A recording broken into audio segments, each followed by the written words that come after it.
sekalian, para wartawan, alhamdulillah pada hari ini kita bisa melaksanakan satu kegiatan pengalihan rukbasan dari Kementerian Imigrasi dan Pemasyarakatan ke Kejaksaan. Kegiatan pada hari ini adalah merupakan tindak lanjut dari pertemuan Menteri Imigrasi dan Pemasyarakatan dengan Bapak Jaksa Agung ya beberapa waktu yang lalu, dan beliau menugaskan kami Sekjen dan Pak Jaksa Agung Muda Pembinaan ya untuk melakukan koordinasi kolaborasi sehingga alhamdulillah pada hari ini kita bisa menyerahkan rukbasan sebagai pilot project untuk tahap pertama. Ya, tahap pertama karena ada beberapa rukbasan di seluruh Indonesia sehingga kita lakukan secara bertahap supaya kita tahu apa yang menjadi kelemahan-kelemahan dalam proses pengalihan ini. Nah, setelah nanti kita bisa mengalihkan yang untuk daerah Jakarta ini, baru kemudian kita bertahap ke tahap berikutnya untuk seluruh Indonesia. Seperti itu.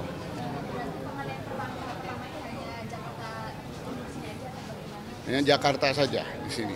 Iya, wilayah Jakarta. Kedepannya ada berapa rukbasan lagi yang akan dialihkan? Ada berapa rukbasan? Ada 64 rukbasan.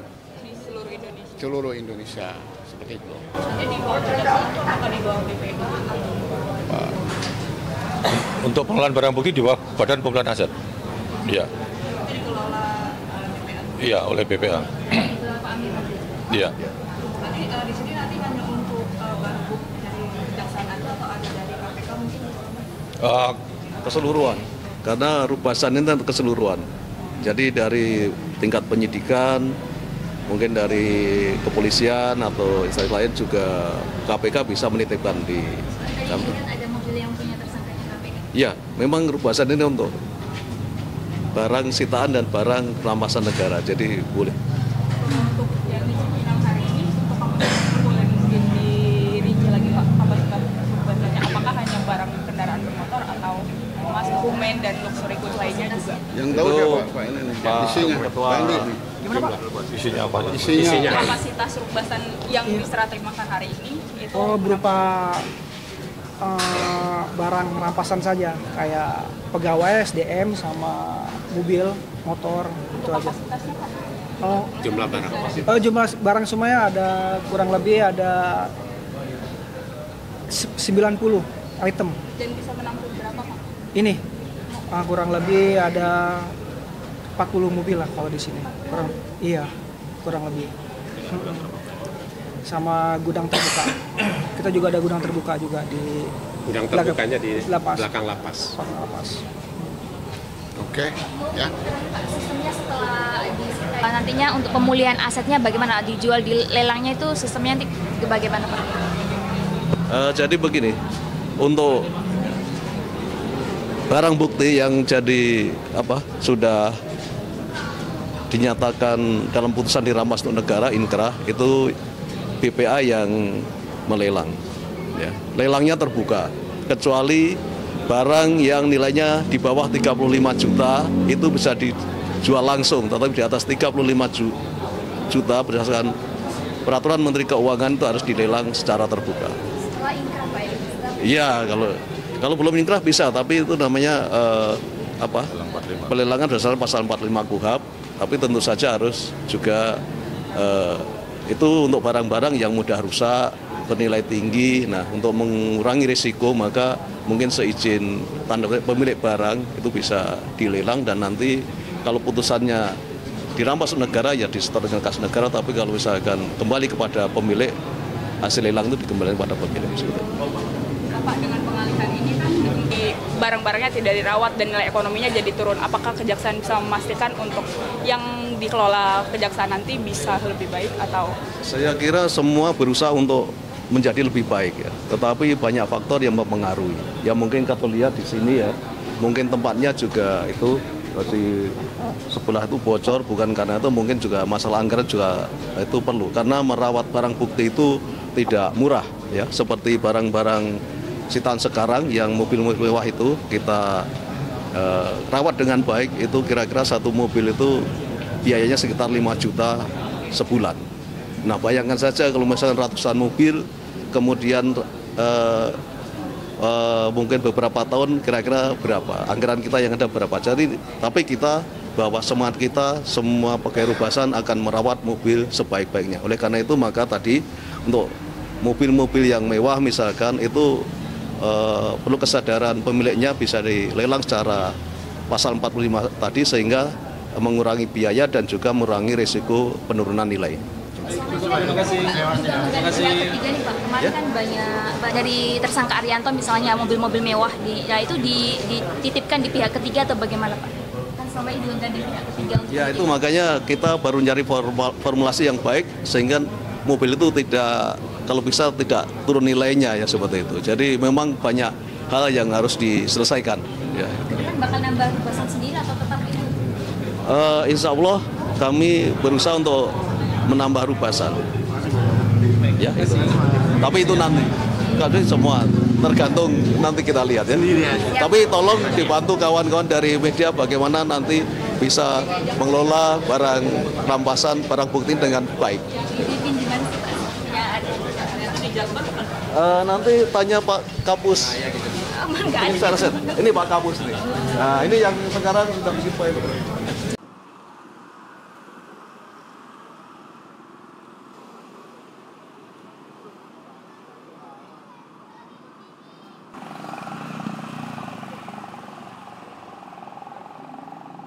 Dan pemasyarakatan kepada Kejaksaan Republik Indonesia dan selamat mengikuti jalannya acara. Kejaksaan Republik Indonesia telah melakukan serangkaian kegiatan dalam merealisasikan pengalihan pengelolaan Rubasan dari Kementerian Imigrasi dan Pemasyarakatan kepada Kejaksaan Republik Indonesia. Di antaranya dapat kami laporkan bahwa pada tanggal 10 Desember 11.OT.01.01 tahun 2025. Selanjutnya pada tanggal Kementerian Imigrasi dan Pemasyarakatan dengan Kejaksaan Republik Indonesia. Acara serah terima dilakukan secara bersama-sama.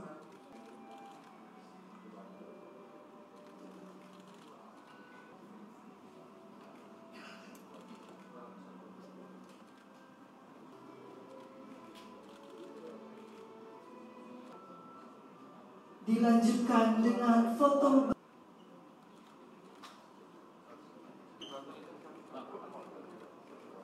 Baik, terima kasih. Kami mohon untuk tetap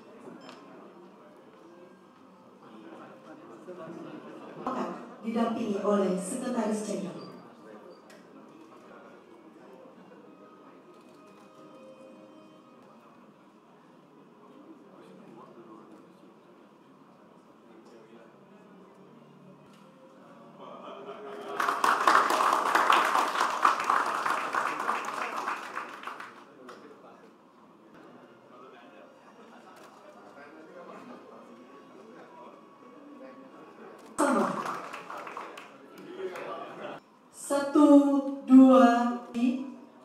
Satu, dua, tiga. Dengan hormat kami turut mengundang para pimpinan tinggi pandu dalam hitungan 1, 2, 3. Sekali lagi, dadah. Dalam hitungan 1, 2, 3. Terima kasih.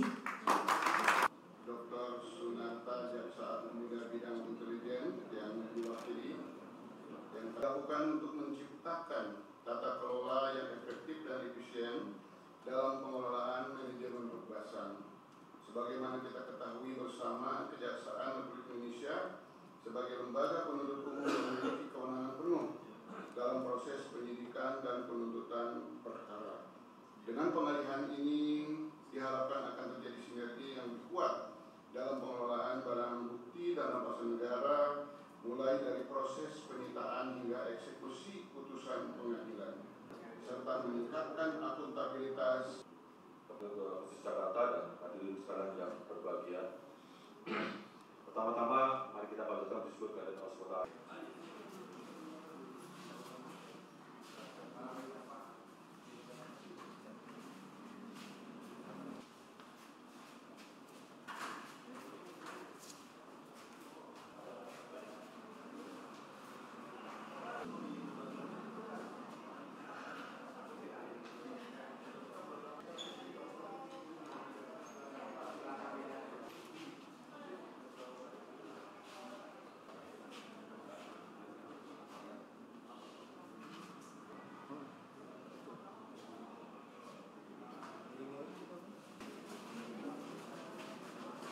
Kalau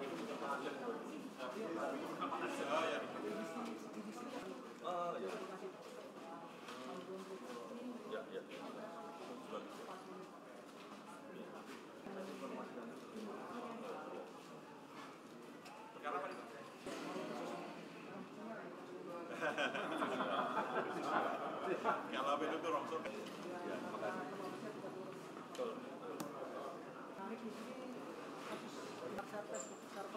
Oh ya. Jadi dia apa?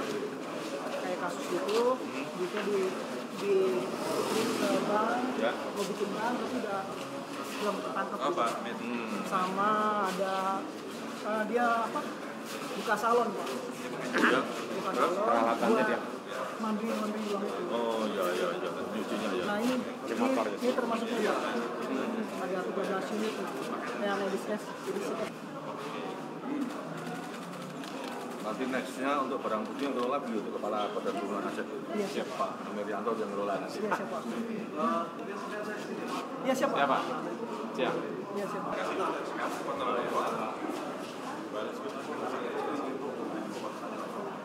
Area 10 berdua ya.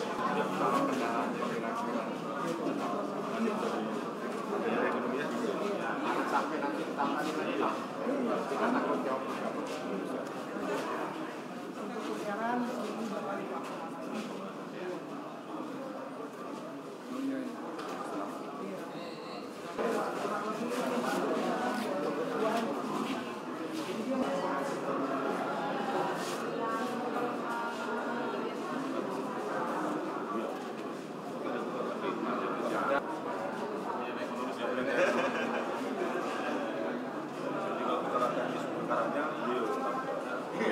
Secara fisik pengelolaannya. Kalau saya cuma bagian serah terimanya. Ya, tangan Pak. Untuk berserah terima ke saya. Masih di beliau ya.